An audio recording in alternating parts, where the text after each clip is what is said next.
भक्तजनों, अगर आपको श्री हरि का दर्शन करना है तो श्री हरि का ध्यान अपना हृदय में बसा कर रखिए। हरि जी जरूर आपको दर्शन देंगे। हरि विष्णु जी कहते हैं कि अगर मनुष्य अपना हृदय में ईश्वर को बसा कर रखे, उन्हें ध्यान रखे, उनकी साधना करे तो जरूर श्री हरि उन्हें दर्शन जरूर देंगे। श्री हरि विष्णु भगवान की जय। श्री हरि विष्णु भगवान की जय। जो सच्चा शिष्य गुरु को ही हो, किसी बाहरी काम पर जाने के लिए मन नहीं करता है, वो तो केवल गुरु की आज्ञा को ही सिर नवाकर पालन करता है। पतंग एक बार रोशनी देने पर फिर अंधकार में नहीं जाता। चिंटिया गुड़ में प्राण दे देती है पर वहाँ से लौटती नहीं है। इसी प्रकार भक्त जब एक बार प्रभु दर्शन का रस आस्वादन कर लेता है तो उसके लिए प्राण दे देते हैं पर लौटते नहीं। संसार में रहकर जो साधन कर सकते हैं, यथार्थ में वही वीर पुरुष है। संसार में रहकर सब काम करो पर ख्याल रखो कहीं ईश्वर के लक्ष्य से मन हट न जाए। उल्टा स्त्रियां माता पिता और परिवार के साथ रहकर संसार के सभी कार्य करती है परंतु उनका मन सदा अपने यार में लगा रहता है। हे संसारी जीवन, तुम भी मन को ईश्वर में लगाकर माता पिता और परिवार का काम करते रहो। ईश्वर के दर्शन की इच्छा रखने वालों को नाम में विश्वास और सत्य का विचार करते रहना चाहिए। मन को स्वतंत्र छोड़ देने पर वो नाना प्रकार के संकल्प विकल्प करने लगता है परंतु विचार रूपी अंकुश से मारने पर वो स्थित हो जाता है। हरि नाम सुनते ही जिसकी आँखों से सच्चे प्रेम बह निकलता है वही नाम प्रेमी है। डुबकी लगाते ही जाओ, रतन अश्वा मिलेगा। धीरज राख कर साधना करते रहो। अस्वास्थ्य में अवश्य ही तुम्हारे ऊपर ईश्वर की कृपा होगी। साधु संत को धर्म का सबर प्रधान अंग समझना चाहिए। मरने के समय मन में जैसा भाव होता है दूसरे जन्म में वैसा ही गति होती है। इसलिए जीवन भर भगवान के स्मरण की आवश्यकता है जिससे मृत्यु के समय केवल भगवान ही याद आवे। बालक की नहीं रोना ही साधक का एकमात्र बल है। फल के बड़े होने पर फूल अपने आप गिर जाता है। इसी प्रकार देवताओं के बढ़ने से नरताओं नहीं रहता है।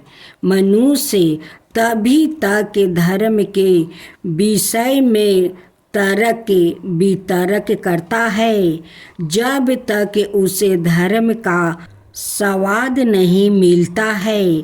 स्वाद मिलने पर वो चुपचाप साधन करने लगता है। साधक जब गद गद हो पुकारता है तब प्रभु विलंब नहीं कर सकते हैं। ईश्वर के अंत नाम है, अंत रूप है। अंततः भगवान ने उसे किसी नाम से, किसी रूप से और किसी भाव से कोई पुकारे वो सबकी पुकार सुन सकते हैं। परमात्मा एक है, उसको अनेक लोग अनेक भाव से भजते हैं। जिस हृदय में ईश्वर का प्रेम प्रवेश कर गया है, उसे हृदय से काम क्रोध अहंकार आदि सब भाग जाते हैं। वो फिर नहीं ठहर सकते हैं। सब धर्मों का आदर करो, पर अपने मन को अपनी ही धर्म निष्ठा से तृप्त करो। साधन भजन द्वारा मनुष्य ईश्वर को पाकर फिर अपने धर्म को लौट जाता है। ईश्वर हम लोग के निजे के है, वो हम लोग की अपनी माता है। उनके पास से हम लोग का जोर करना मचलना चल सकता है। ईश्वर अपने अनेक पूर्वों साधक के हृदय में प्रेम भक्ति विश्वास और व्याकुलता पहले ही भर देते हैं। हृदय अस्थिर होने से ही ईश्वर का दर्शन होता है। हृदय सरोवर में जब तक कामना की हवा बहाती रहेगी, तब तक ईश्वर का दर्शन असंभव है। सच्चे विश्वासी भक्ति का विश्वास और भक्ति किसी प्रकार नष्ट नहीं होती है। भगवत चर्चा होते ही वो उन्मत्त हो उठता है। विश्वासी भक्ति ईश्वर के सेवा सांसारिक धन मान्य कुछ भी लेना नहीं चाहते हैं। संसार में ईश्वर ही केवल सत्या है और सभी असत्या का दुर्लभ मनुष्य जन्म पाकर जो व्याकृत ईश्वर की प्राप्ति के लिए रतन नहीं कर सकता, उसका जन्म वृद्ध ही है। ईश्वर में भक्ति और अटूट निष्ठा करके संसार का सबसे काम करने में जीवन संसार बंधन में नहीं पड़ता। जो ईश्वर का चरण कमल पकड़ लेता है, वो संसार से नहीं डरता है। ईश्वर का चरण कमल पकड़ कर संसार का काम करो, बंधन का डर नहीं रहेगा। पहले ईश्वर प्राप्ति का रतन करो, पीछे जो इच्छा हो कर सकते हो।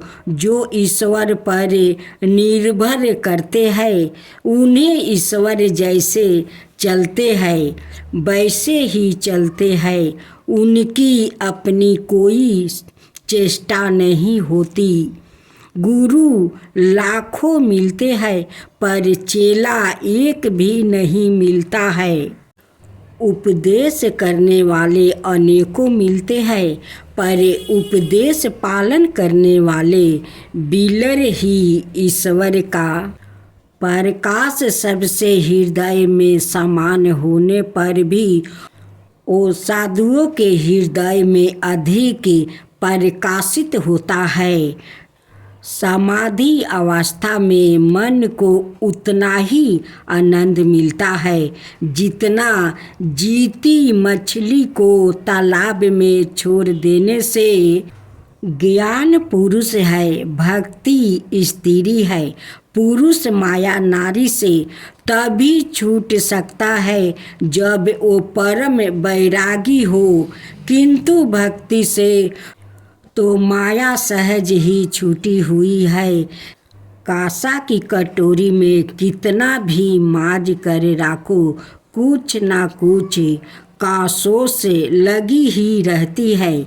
इसी प्रकार युक्ति पर सफर बहुत सावधानी के साथ रहे तो भी कुछ ना कुछ काम हो जाएगा ही। जिस प्रकार दर्पण स्वच्छ होने पर उसमें मुख दिखाई देने लगती है, उसी प्रकार हृदय में स्वच्छ होते ही उसमें भगवान का रूप दिखाई देने लगता है। ईश्वर को अपना समझकर किसी एक भाव से उसकी सेवा पूजा करने का नाम भक्ति योग है। कलियुग में और कलियुगों की अपेक्षा भक्ति योग से सहज ही ईश्वर की प्राप्ति होती है। ध्यान करना चाहते हो तो 3 जगह कर सकते हो। मन में करो, घर में करो, कोने में करो और मन में केवल ईश्वर ज्ञान ही ज्ञान है और सब ज्ञान है भगवान भक्ति के बस है। वो अपनी और ममता और प्रेम चाहते हैं। जिसके मन में ईश्वर का प्रेम उत्पन्न हो गया, उस संसार का कोई सुख इच्छा नहीं लगता। जो प्रभु के प्रेम में बावला हो गया है, जिसने अपना सब कुछ श्री हरि का ऊपर त्याग कर दिया है, वही उनके चरणों में अर्पण कर दिया है। उसका सारा भार प्रभु अपने ऊपर ले लेते हैं।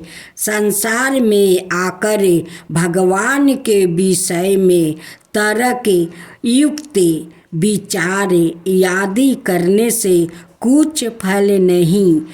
जो प्रभु को प्राप्ति करे आनंद भाव कर सकता है, वही धन है। सभी मनुष्य जन्म जन्मांतर में कभी ना कभी भगवान को देखेंगे ही।